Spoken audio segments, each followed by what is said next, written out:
Hello friends, तो आज मैं आपके साथ में रमज़ान का एक ऐसा डेज़र्ट की रेसिपी आपके साथ में शेयर करूँगी कि अगर आपने इसे बना लिया तो आपके घर में तारीफ़ों के 4 चाँद लग जाएँगे। बहुत ज़्यादा डिलीशियस, बहुत सॉफ्ट और जूसी ये डेज़र्ट बनता है और सिर्फ़ 10 से 15 मिनट में बनकर रेडी होता है। तो इस रमज़ान पूरा महीना भर ये डेज़र्ट आप ज़रूर बनाइएगा। तो उम्मीद करती हूँ आपको रेसिपी पसंद आएँगी। रेसिपी पसंद है तो प्लीज़ लाइक कीजिए, शेयर कीजिए, सब्सक्राइब कीजिए।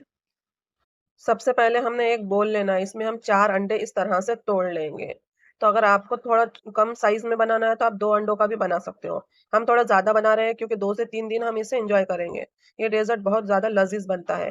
तो 4 अंडे एक बोल में तोड़ लेंगे, यहाँ पर लेंगे चीनी 150 ग्राम।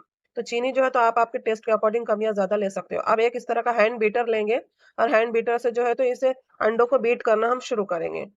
2 से 3 मिनट के बाद में हम थोड़ी-थोड़ी करके इसमें चीनी डालेंगे। तो देखिए एक बार हमने आधी चीनी डाल दी, अब इसके बाद और थोड़ी-सी बची हुई चीनी वो डाल देंगे और अंडों को अच्छी तरह से फेंटेंगे जब तक ये अंडे एकदम फ्लफी और एकदम झाग वाले ना हो जाए, देखिए इस तरह से।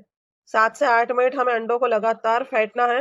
अब इसमें हम क्या करेंगे थोड़ा-सा एसेंस डालेंगे, तो हमने आधा अंडों को फेंट लिया यानी 5 से 7 मिनट हो चुके थे। इस टाइम पे हमने वेनिला एसेंस में यूज़ किया था कि अंडे की स्मेल वगैरह ना आए। 2 से 3 ड्रॉप हमने वेनिला एसेंस यूज़ करना है। अब फिर से इसे अच्छी तरह से हम बीट करना शुरू करेंगे। तो ये अच्छी तरह से जो है तो फ्लफी ना हो जाए और एकदम स्टेबल ना हो जाए। तो देखिए इस तरह से हमने फेंट लिया है। फेंटते-फेंटते 10 से 12 मिनट हो चुके थे और 10 से 12 मिनट तक हमने इसे अच्छी तरह से जो है तो फेंट लिया था। फिर से इसे हम फेंटेंगे 2 से 3 मिनट। बस 2 से 3 मिनट में अब ये बहुत ही अच्छी तरह से जो है तो अंडे बीट हो जाएँगे। एकदम इसका टेक्सचर जो है तो क्रीम जैसा हो जाएगा, जैसे व्हिपिंग क्रीम नहीं होता, उस तरीके का। तो देखिए इस तरह की कंसिस्टेंसी में आने लगो जो है तो हमें अंडों को फेंटना है। एक इसकी रिबन सी बन रही है जो इसका अंडे का बैटर है उसकी, बस इस तरह से। अब इसमें हम डालेंगे 100 ग्राम मैदा, यानी इस तरह का 1 कप हमने मैदा लेना है, छन्नी से छान कर इसमें हमने डाल देना है। अब इसमें डालेंगे 2 table spoon vanilla ice cream powder. अगर आपके पास में वेनिला या पिस्ता आइसक्रीम पाउडर ना हो तो आप जो है तो कस्टर्ड पाउडर भी यूज़ कर सकते हो। तो यहाँ पे हमने ग्रीन कलर वाला यूज़ किया, मतलब कि पिस्ता वाला यूज़ किया, आप वेनिला भी यूज़ कर सकते हो। आपको जो भी कलर में ये डेज़र्ट बनाना है, उस हिसाब का जो है तो आपको कस्टर्ड या फिर आइसक्रीम पाउडर यूज़ करना है। या आप उसके बगैर भी बना सकते हो लेकिन उससे टेस्ट और अच्छा आता है। अब देखिए हल्के हाथों से हमें इन दोनों को अच्छी तरह से मिक्स करना है। मिक्स इतना करना है कि इसमें बिल्कुल भी लम्स ना रहे। अब हमने जो है तो पिस्ता वाला आइसक्रीम पाउडर मिक्स किया तो वो थोड़ा कलर कम लग रहा था, तो हमने यहाँ पे थोड़ा-सा लिक्विड ग्रीन कलर डाल दिया था, ताकि एक बढ़िया-सा कलर आ जाए इसमें।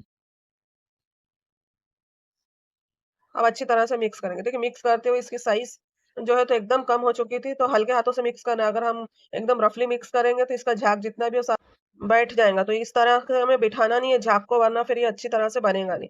आप देखिए कोई भी इस तरह की डिश ले लेंगे, अगर आपको कम बनाना हो तो फिर आप 2 अंडों का बनाएँ और डिश थोड़ी छोटी लें। हमें थोड़ा ज़्यादा बनाना था तो हमने ये डिश बड़ी ली। अब इसमें ये अंडों का पूरा बैटर हमने डाल देना है इस तरह से।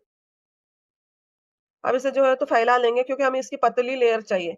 जैसे हम केक वगैरह बनाते हैं ना, पेस्ट्री वगैरह, बस उस तरह की हमें पतली लेयर चाहिए इसकी।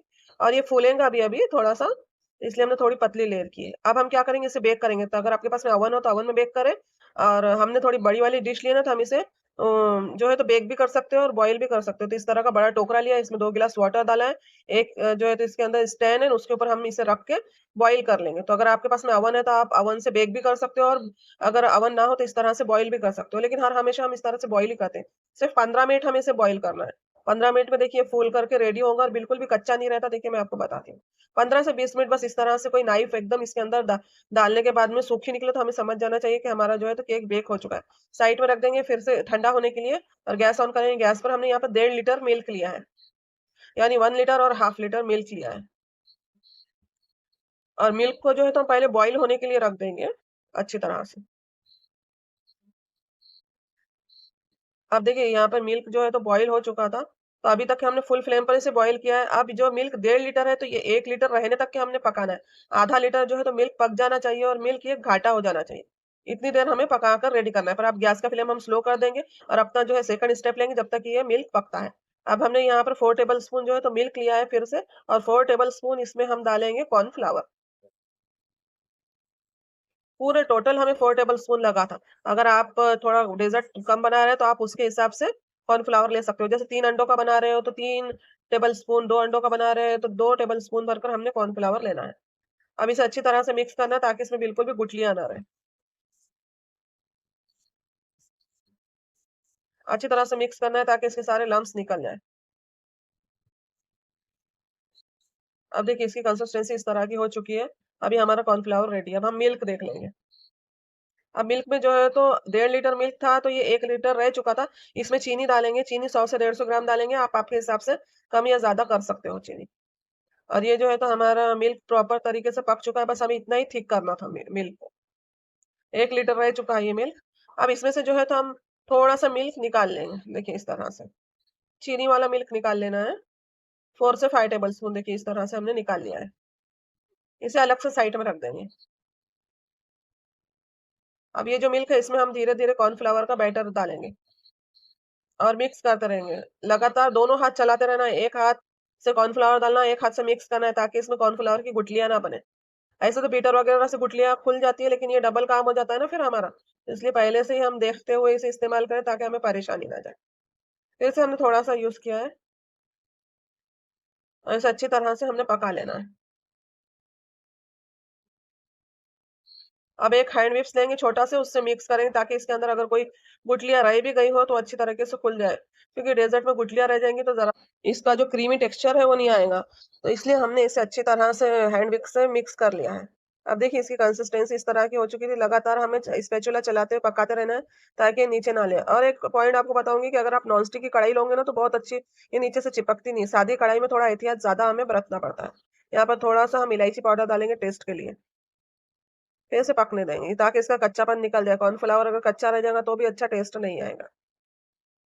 और अगर आपने यहाँ तक के वीडियो देख लिया तो प्लीज़ मेरी रिक्वेस्ट है एक लाइक ज़रूर कीजिए, आपके फ्रेंड में रिलेटिव में ज़रूर से शेयर कीजिए ताकि वो इस रमज़ान वो भी एकदम नया और यूनिक डेज़र्ट बनाकर अपनी वाह-वाह करा पाए। अब ये हमारी जो है तो रबड़ी रेडी, इसकी कंसिस्टेंसी भी आपको मैंने बता दिया है। अब इसे साइड में रख देंगे। अब ये जो हमारा केक हमने बेक करके रखा है, ये अच्छी तरह से ठंडा हो चुका था।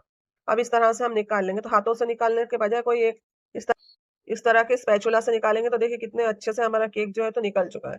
अब इसे एक प्लेट में ये इस तरह के कोई च हमारे चॉपर शीट पर हम रखेंगे और ऊपर से थोड़ा-थोड़ा इसे निकाल लेंगे।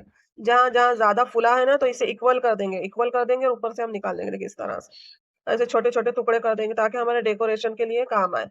ऐसा तो आप मेरी बादाम से भी डेकोरेट कर सकते हो, लेकिन यूँ भी हमें ये केक को इक्वल करना पड़ता है ना, ताकि जब हम कटिंग करें तो प्रॉपर इक्वल दिखे। तो अब जो है तो हमारा केक हम वापस से अपने मोल्ड में या इसमें टिन में रख देंगे और जो हमने मिल्क निकाल के रखा था ना शक्कर वाला, तो वो इसमें हम डाल देंगे ताकि जो हमारा केक अच्छी तरह से सॉफ्ट हो जाए। अब इसमें इस तरह से थोड़ा-थोड़ा होल कर देंगे कि नाइफ से या काय से भी आपको होल करना है। अब जो ये हमने रबड़ी पका के रखी है, ऊपर से ये रबड़ी हम डाल देंगे। देखिए इस तरह से। ऊपर से जो हमने जो केक के टुकड़े छोटे-छोटे निकाल के रखे थे ना तोड़कर, वो हम डाल देंगे। जब गरम है उसी टाइम हमें डाल देना है ये। ड्राई फ्रूट हम फिर ठंडा होने के बाद में डालेंगे। तो देखिए हमारा डेज़र्ट रेडी है। अब इसे जो है तो हमने 2 से 3 घंटे फ्रिज में रख दिया था। फ्रिज में से निकालने के बाद ये देखिए इसका लुक इस तरह से आ चुका है। ऊपर से डालेंगे हम थोड़ा-सा कटा हुआ बादाम या जो भी आपके पास ड्राई फ्रूट हो। अब इसे जो है तो कट कर लेंगे। तो अभी ये काफ़ी अच्छी तरह से सेट नहीं हुआ है। आप 5 से 6 घंटे इसे सेट करेंगे तो इसके पीसेस और भी अच्छे निकलेंगे। एकदम शार्प पीसेस निकलेंगे। तो देखिए एक पीस मैं आपको निकाल के बताऊँगी, बिल्कुल टूटता नहीं है, बिखरता नहीं है, खराब नहीं होता। बहुत ही ज़्यादा ज़बरदस्त बन के रेडी होता है, एकदम जूसी। देखने के बाद में आपको आ रहा है ना मुँह में पानी, तो एक बार इस रमज़ान ये डेज़र्ट ज़रूर बनाइएगा, आपके रिलेटिव में, फ्रेंड्स में भेजिएगा, हर कोई आपको इसकी रेसिपी पूछे बिना नहीं रहेगा। तो देखिए यहाँ पे डेज़र्ट हमारा कितना शानदार रेडी है। तो आई होप गाइज़ आपको ये डेज़र्ट की रेसिपी पसंद आई हो। अगर आपको मेरी मेहनत में डेज़र्ट की रेसिपी पसंद आई हो तो मेरी रिक्वेस्ट है, ज़रूर से मेरे चैनल को लाइक कीजिए, शेयर कीजिए, सब्सक्राइब कीजिए। अल्लाह हाफ़िज़ एंड टेक केयर।